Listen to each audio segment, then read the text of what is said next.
Les vacances de la construction ont démarré avec plusieurs drames sur les routes du Québec. Bienvenue à Nouveau Info Québec.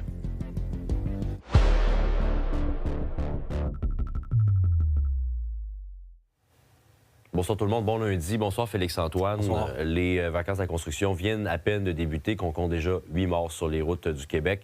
Dans la région de la capitale nationale, je comprends que c'est surtout les motocyclistes qui ont eu des accidents. Oui, c'est particulièrement inquiétant, Jean-Simon. Dans les dernières 24 heures seulement, on parle de 3 accidents impliquant des motocyclistes, dont un qui est décédé hier après une manœuvre possiblement dangereuse sur l'autoroute, a perdu le contrôle de sa moto.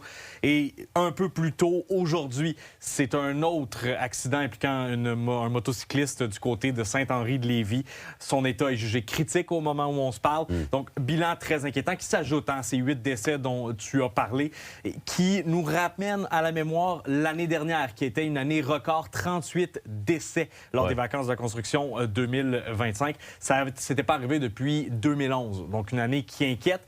Et du côté de la Sûreté du Québec, bien, lorsqu'on leur en parle, évidemment, il y a beaucoup de sensibilisation qui a été faite en amont, mais maintenant, on est surtout rendu à rappeler aux conducteurs que la majorité de ces accidents, du côté on parle d'environ 80 du côté de la SAAC, bien, ce sont des accidents qui étaient évitables. Il y a un humain derrière le volant qui prend cette décision-là de peser sur l'accélérateur, de se laisser distraire par son téléphone cellulaire, de ne pas porter attention à son environnement, d'avoir peut-être mal planifié son déplacement de vacances et là, on est pressé. Et c'est dans des circonstances comme ça que sont survenues les collisions mortelles des derniers jours. Alors, on est allé en prévention, mais maintenant que les vacances sont commencées, on vous dit, nos policiers vont être présents sur la route. Qu'est-ce qu'on fait pour sensibiliser davantage? Bien, dans les prochains jours, vous pourrez peut-être voir là, un corbillard blanc de la SAAC se promener sur les routes avec des signatures. C'est ce qu'on invite les gens à faire, signer une espèce de contrat moral pour rappeler, bon, évidemment, les risques qu'il y a sur la route, mais aussi qu'il faut améliorer nos propres comportements. J'ai demandé un peu la motivation derrière cette campagne à la SAAC directement. Le bilan de l'an dernier, le bilan record de l'an dernier des vacances de la construction nous a fait dire qu'il faut qu'on arrive avec un concept différent, un concept original. Donc là, on va là où il y a des gens, là où il y a du monde. Alors, on se promène dans les endroits publics et dans les festivals également, justement pour atteindre le plus de personnes possible. Donc, l'idée, c'était d'arriver avec un concept différent, original et aller à la rencontre des gens. Bon, surtout que ça renverse la tendance. Merci beaucoup, Félix-Antoine. Au plaisir. Bonne soirée. Maintenant, le restaurant Frites à l'Or, situé sur l'avenue Crémazie, ferme définitivement ses portes après plus de 15 ans d'activité. C'est le deuxième restaurant de la chaîne à fermer à Québec, après celui de Limoilou l'an dernier. Le propriétaire Benoît Houd dit avoir pris la décision pour des raisons personnelles. Le restaurateur met aussi en vente la roulotte qu'il opère. Il affirme que la bannière, qui possède d'autres restaurants à Montréal, se porte bien.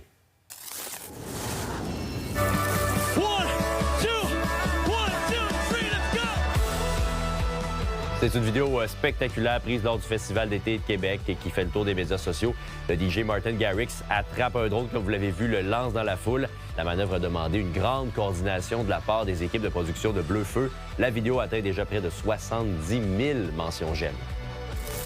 On est vraiment super fiers, super contents des réactions. On était vraiment timés sur sa nouvelle chanson. On avait regardé avec lui à quel moment exact il souhaitait qu'on arrive sur la scène. Donc, on avait vraiment tout monitoré. Et l'objectif était qu'il puisse attraper le drone, faire son segment, le relâcher et qu'on puisse attraper le spectacle de feux d'artifice qui s'en suivait par la suite. Donc, c'était vraiment minuté à la seconde près pour qu'on soit capable d'y arriver. Puis on était toute une équipe là, sur la scène, en coulisses ou d'un peu plus loin là, en constante communication pour s'assurer que le tout se fasse bien.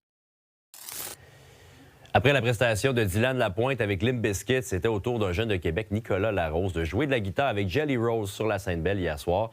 Et j'ai pu le rencontrer un peu plus tôt aujourd'hui.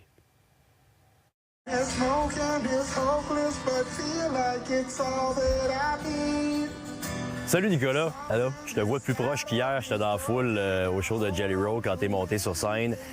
Écoute, je joue un peu de guitare, je suis pas à ton niveau, mais quand je t'ai vu commencer à jouer fingerstyle avec Jelly Roll, je me suis mis à ta place, je me suis dit, ça doit tellement être stressant. Comment tu te sentais?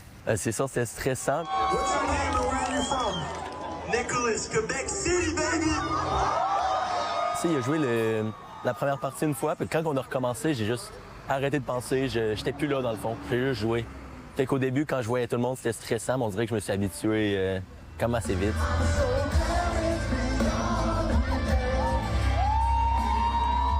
Est-ce que tu t'attendais à ce que ça fonctionne, ta pancarte? Oui. Oui, dans ma tête, je me disais que ça allait marcher, mais j'avais quand même le doute. On s'entend que tu débarques pas là sans bien maîtriser la chanson. Ça faisait un bout de temps que tu pratiquais. Ouais, ben, je la connais. C'est la première chanson que j'ai appris. J'ai commencé à jouer il y a à peu près 3 ans.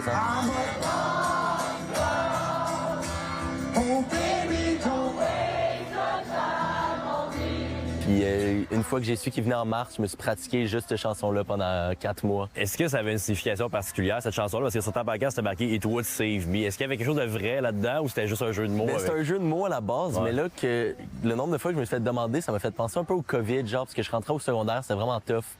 Parce que cette chanson-là est sortie en 2020. Fait que c'était quand même en repeat quand elle est sortie, là. Fait que ça m'a aidé à comme, me relâcher, à pas penser aux choses qui se passaient, là. Tonight's the first night we met each other, right? Yeah? La chanson dure un certain temps, c'est la fin du show, les gens sont en délai, il y a des feux d'artifice, tout ça. Ramène-moi dans ta tête, là. Qu'est-ce qui se passe? T'es en train de jouer, tu sais. Essaie de me faire visiter ta tête pendant toute la chanson. Moi, pendant un bout, je me suis avancé, puis ils m'ont dit recule, il y a des feux d'artifice. Je prends un pas, puis ils commencent, j'étais à comme peut-être 1,5 pied des étincelles qui tombaient. Fait qu'une chance qu'ils me l'ont dit, ça m'a fait peur quand je suis descendu. J'étais super content, tout le monde était super hype, fait que ça m'a comme remis sur terre un peu, là.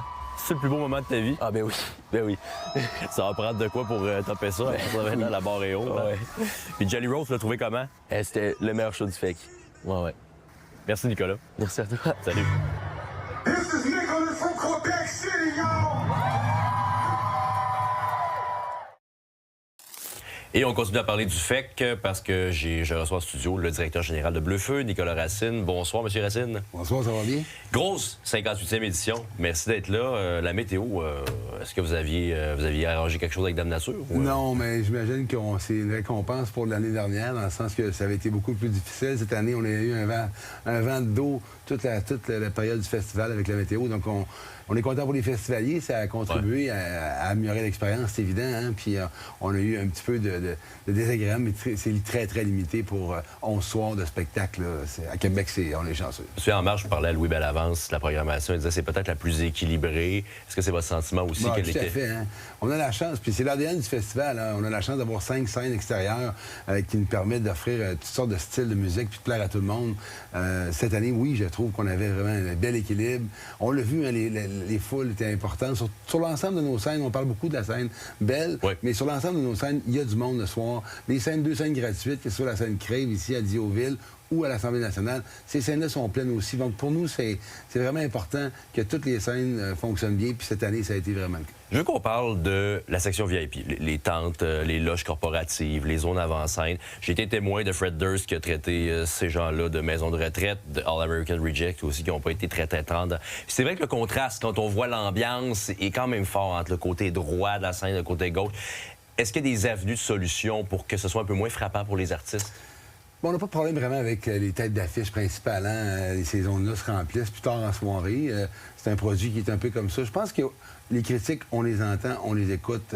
On est très sensible à ça. Je pense qu'il y a peut-être un autre côté aussi à faire des efforts pour attirer les gens. L'offre, outre l'espace qui est privilégié à l'avant, l'offre qu'on a pour ces zones-là est peut-être pas parfaite. On pourrait la bonifier, permettre aux gens d'arriver un peu plus tôt. Partout dans nos autres secteurs, admission générale inclus, on a dans la nourriture, on a une offre qui fait qu'on peut arriver plus tôt, puis profiter du site, puis échanger avec les autres festivaliers. Peut-être que dans ces secteurs-là, c'est pas vrai qu'on a l'avantage de la place est là, la position sur le site est là, mais le reste, je pense qu'on a peut-être du travail à faire pour inviter les gens à arriver un petit peu plus tôt. On amène le festival où maintenant, là, après cette édition-là, la 60e qui s'en vient dans 2 ans? Bon, c'est quoi qu'on a comme objectif?